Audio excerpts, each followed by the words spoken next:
আগামী নির্বাচন অবাধ ও সুষ্ঠু হবে বলে আশ্বাস দিয়েছেন প্রধান উপদেষ্টা ডক্টর মোহাম্মদ ইউনূস।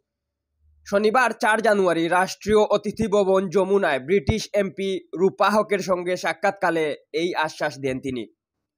প্রধান উপদেষ্টা বলেন, বাংলাদেশের আগামী সাধারণ নির্বাচন সম্পূর্ণ অবাধ ও সুষ্ঠু হবে।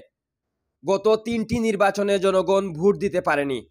বিগত সময়ে একটি ভুয়া সংসদ, এমপি ও স্পিকার ছিল।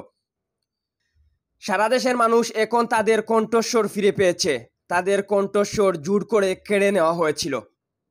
এ সময় ব্রিটিশ এমপি রূপা হক আগামী সাধারণ নির্বাচনের সম্ভাব্য তারিখ, বাংলাদেশের অন্তর্বর্তীকালীন সরকার গৃহীত সংস্কার উদ্যোগ এবং রাজনৈতিক দলগুলোর অংশগ্রহণ প্রক্রিয়া সম্পর্কে জানতে চেয়েছেন। রূপা হক বলেন, বাংলাদেশ ২-০ দেখে আমি সত্যিই উৎসাহিত হয়েছি। প্রধান উপদেষ্টা ডক্টর মোহাম্মদ ইউনূস জানান, পরবর্তী সাধারণ নির্বাচনের সম্ভাব্য দুটি সময়সীমা রয়েছে ২০২৫ সালের ডিসেম্বর অথবা ২০২৬ সালের মাঝামাঝি। তবে জনগণ কতটুকু সংস্কার চায় তার উপর নির্ভর করছে নির্বাচনের তারিখ। রূপা হক আগামী নির্বাচন পর্যবেক্ষণে বাংলাদেশে আবার আসার আগ্রহ প্রকাশ করেছেন।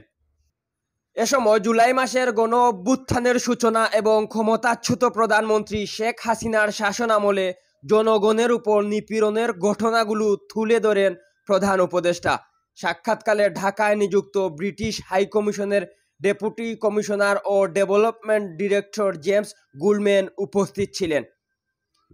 এর আগে যুক্তরাজ্যের প্রতিনিধি দল প্রধান উপদেষ্টার আন্তর্জাতিক বিষয়ক সংক্রান্ত বিশেষ দূত লুৎফে সিদ্দিকী, বিডার চেয়ারম্যান আশিক মাহমুদ চৌধুরী এবং এসডিজি বিষয়ক সিনিয়র সচিব লামিয়া মুর্শেদের সঙ্গে বাংলাদেশ বাণিজ্য ও বিনিয়োগ নিয়ে বৈঠক করেন। এম কে তুহিন, আধুনিক ডেস্ক।